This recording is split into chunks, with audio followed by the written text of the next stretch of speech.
पैशेदां पाण्डुपुत्राणां आचार्य महतीं चमुं व्यूढां द्रुपदपुत्रेण तव शिष्येण धीमता।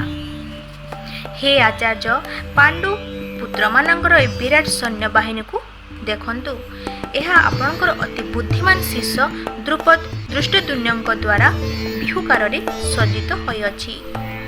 भावार्थ, दुर्योधन जड़े विशिष्ट कूटनीतिज्ञ थिले। से एठारे विशिष्ट ब्राह्मण सेनापति द्रोणाचार्यंकर भूल देखाइबाकू इच्छा करिसंती। द्रोणाचार्यंकर द्रुपद राजांक सहित कौनसी राजनैतिक कलह थिला। द्रुपद होउछंती अर्जुनंक स्त्री द्रौपदींकर पिता। ए कहल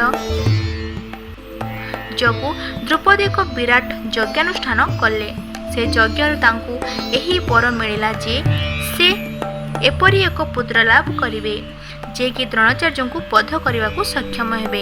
ए कथा द्रोणाचार्य भल भाबरे जानिथिले। से जने उदार हृदय विशिष्ट ब्राह्मण होइथिबारु सेतिपई जेतेबेले द्रुपदंक प्रति दृष्टद्युम्न अस्त्र विद्या शिक्षा करने निमित्त तांकर शिष्य हेबाकू गले, सेतेबेले से द्रोण तांकू दृष्टद्युम्न को समस्त गुप्त युद्ध कौशल बिना द्विधारे शिक्षा देथिले।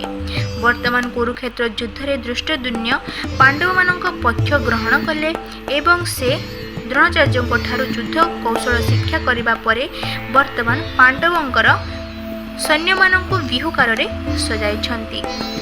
दुर्योधन एठारे द्रोणाचार्यंकर एही भूल को जणाउछंती, कारण से तांकर गत भूल को मने पकाई सावधान हेबे एवं युद्ध रे शिथिलता प्रदर्शन करिवे नाही। तद्वारा से दर्शाइबा को चाहते जे द्रोणाचार्य तांकर प्रिय शिष्य पांडवंक विरोध रे युद्ध करुथिला बेले जेपरी कलह नीति अनुसरण न करंती। विशेषकर अर्जुन तांकर जने अति विशिष्ट मेधावी तथा प्रिय छात्र थिले।